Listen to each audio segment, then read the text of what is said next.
7 de la mañana, 42 minutos. Saludamos a Jorge Enrique Bedoya. Él es el presidente de la Sociedad de Agricultores de Colombia, la SAC. Bienvenido, doctor Bedoya, a RCN Mundo. Buen día. Hola, buenos días, saludo especial. ¿Dónde está la fórmula? ¿Qué hacemos o qué se puede inventar el gobierno entrante para frenar esto? La inflación, ya llegamos a la inflación más alta en 22 años, 10,21%, doctor Bedoya. Pues mire, lo primero que hay que decir es que esto es un fenómeno global y en lo que le pega al caso colombiano son herencias de cosas que hemos vivido hace un año, como fueron los 3.000 bloqueos a las carreteras del país, que solo en el mes de mayo del 2021 la inflación de alimentos fue superior al 5%, cuando veíamos inflaciones anuales totales del país del 6-7%. Segundo, lo que ocurrió con el tema de la crisis de la cadena de suministro, que también es un tema global, perdón. Tercero, la invasión de Rusia a Ucrania, que es un tema global. Y por supuesto, tenemos un tema de tasa de cambio que nadie controla. Entonces, frente a las recetas, indiscutiblemente, tal vez así lo mencionaban Andrés y Rafael, pues aquí lo que hay es que ponerle más plata en el bolsillo a los colombianos más vulnerables, que son los que más sufren los impactos inflacionarios. Y claro que hay medidas, como las propusimos al ministro de Agricultura, Rodolfo Sea, para aliviar los costos de producción de nuestros agricultores. El subsidio a la tasa de interés, porque pues el Banco Central viene subiendo las tasas de interés y eso le pega al costo del crédito. Todo el tema del aseguramiento agropecuario contra el cambio climático, porque aquí esto es al sol y al agua, y también el tema del clima daña las cosechas cuando se generan esos fenómenos, como los hemos visto en el caso de las lluvias o las sequías prolongadas. Y aquí también hay que decirle a la audiencia, Jesús, que esto es un poco de paciencia. ¿En qué sentido? En que la producción de alimentos no se resuelve de un día para otro. El gobierno apuntaba a que con la reducción de aranceles que hizo esto se iba a controlar, pero como lo advertimos en su momento, ya la mayoría de los aranceles de insumos estaban en cero, y uno tiene que esperar la respuesta de que los productores decidan sembrar, y al menos en los de cultivos de ciclo corto son 6 meses, y en el caso de la producción pecuaria, pues los ciclos de los animales pueden tener periodos inclusive superiores. Entonces, todo esto para decir, y excúsenme que me extienda un poco, que esto no es un problema local, esto es un tema global, pero el gobierno entrante tiene herramientas, sí, solo sí, presupuestalmente le dan la importancia que necesita el campo, y que esperamos que así sea a partir del presupuesto de la nación del año 2023. Y en ese sentido, doctor Bedoya, en las reuniones previas de carácter gremial con delegados del gobierno entrante, ¿ustedes tuvieron la posibilidad de plantear cuáles serían esas fórmulas y si es así, vieron ánimo de ponerlas en práctica? Porque usted mencionó al ministro de Agricultura, Sea, que ya sale.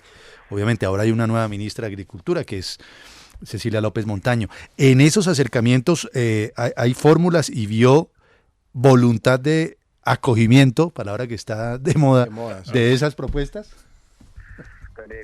Hemos tenido la oportunidad de conversar con la ministra designada de Agricultura, con el ministro designado de Hacienda, y algo que nos llamó satisfactoriamente la atención es que yo nunca había oído a un ministro de Hacienda hablar tanto de la necesidad de un sector agropecuario fortalecido, y así se lo dije al ministro Campo, y él es el ministro de la chequera. Entonces, como dicen, ¿no? Obras son amores, y aquí ya veremos cuál es dentro de la prioridad presupuestal que se da. Y en el caso de la ministra Cecilia, pues más allá de la preocupación que tienen, la necesidad que ven al tema de hacer la reforma agraria, es muy consciente de los temas inflacionarios, y allí le dimos toda la disposición a colaborar con nuestras propuestas y nuestras opiniones, pues porque es que en la SAC hay 22 sectores de la producción de comida y hay un gran conocimiento de qué es lo que se requiere, pero con un ítem, para que no se le vayan a generar falsas expectativas a la ciudadanía. Y por eso mencionaba lo de los aranceles hacia atrás, porque es que esto no es a punta de soluciones que dependerán de las decisiones que tomen los agentes económicos, que le hemos dicho también a los ministros designados. Esto no es con un sistema de aranceles inteligentes que, como lo había mencionado en campaña, puede terminar encareciendo más el costo de la alimentación. Esto no es con controles y fijaciones de precios, porque lo que genera es una escasez. Pero ahí hay recetas, y por eso mencionaba yo las que le propusimos al ministro Sea en su momento, pues siguen siendo vigentes, porque son cosas que se pueden hacer, pero requieren voluntad política y decisión desde el primer día.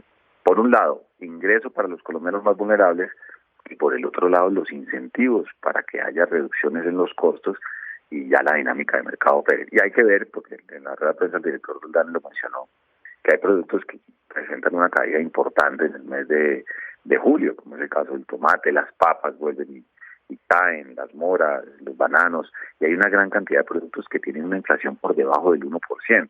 Claro, alguien dirá, no, pero igual siguen subiendo, pero ya empieza uno a ver algunos productos que tienen comportamientos que eso le permite a los consumidores decir por dónde me voy para ver que está menos costoso. Y sí, las proteínas de origen animal siguen con una tensión que desafortunadamente no pareciera que va a ser, porque a pesar de eso que está pasando, la oferta de proteína de origen animal sigue creciendo. Es que para allá iba, doctor Bedoya, en el tema de si hay en este momento algún oyente de RCN Mundo que esté preocupado porque se manda la mano al bolsillo y dice, miércoles, no me está alcanzando el dinero. Para allá iba yo. Quería preguntarle a usted que le diera a ese oyente alguna recomendación, pero ya usted esbozaba en la parte final de su respuesta para dónde podía ir esa persona.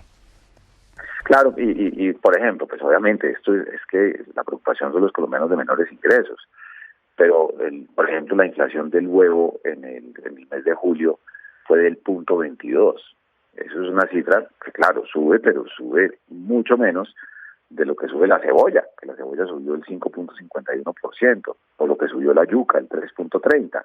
Entonces, ahí es donde la recomendación, como lo hemos hecho en oportunidades anteriores, es mirar en los diferentes canales de comercialización, porque hay productos de temporada, hay sustitutos, como lo decía mañana en la rueda de prensa, que pueden ir aliviando ese bolsillo, mientras por supuesto el nuevo gobierno entra y seguramente fortalecerá los programas que da el gobierno del presidente Duque para pasarle más recursos a los colombianos más vulnerables, porque esta es una situación excepcional. Y ya el tema de la oferta, empieza a salir la cosecha de arroz del segundo semestre, la papa presenta un buen comportamiento, pero esto va a ser como una montaña rusa, Jesús. Esto podemos tener meses buenos, meses malos, mientras el contexto internacional siga siendo tan complejo. Así es. Pues evidentemente el mundo está expuesto a un problema inflacionario, como lo ha determinado la misma FAO. Doctor Bedoya, no lo puedo despedir sin preguntarle muy brevemente una opinión suya, una percepción de lo que está pasando en el norte del Cauca con el tema de las invasiones a los predios en el norte del Cauca, ese conflicto que lleva muchos años y que lo hemos visto que está floreciendo en los últimos días. Pues mire, eso es lamentable, porque es que esas invasiones, primero, es una violación flagrante de la Constitución y la ley. Segundo, se está vulnerando no solamente el derecho a la vida, porque ha habido lesiones contra trabajadores agrícolas de esa zona del país, el derecho al trabajo, la seguridad, la propiedad jurídica. Entonces, aquí lo que corresponde, y eso le corresponde al nuevo gobierno, es hacer cumplir la Constitución y la ley, y en el trabajo armónico con la Fiscalía General de la Nación, realizar las labores de judicialización de quienes están vulnerándole el derecho al trabajo, a muchos colombianos que están en esa zona del país. Y claro, atender de una manera decidida, eso requiere recursos, requiere creatividad, tema social del suroccidente del país, como ocurre en muchas otras zonas, pero aquí lo primero es respetar la Constitución y la ley, porque es que esa la tenemos que hacer todos. No podemos permitir como país que por reclamos o aparentes reclamos cualquier persona se sienta con el derecho de invadirle la tierra o la casa o el apartamento a los demás ciudadanos. Libertad y orden. Y eso es algo que debe garantizar pues el gobierno que sale, el gobierno que entra, y una colaboración muy armónica pero eficaz por la vía de la judicialización con la Fiscalía General de la Nación. 7:51 a.m. Le agradecemos al presidente de la Sociedad de Agricultores de Colombia, Jorge Enrique Bedoya, por estos minutos con la audiencia de RCN Mundo. Doctor Bedoya, un buen día, un buen fin de semana. A ustedes igualmente, feliz fin de semana.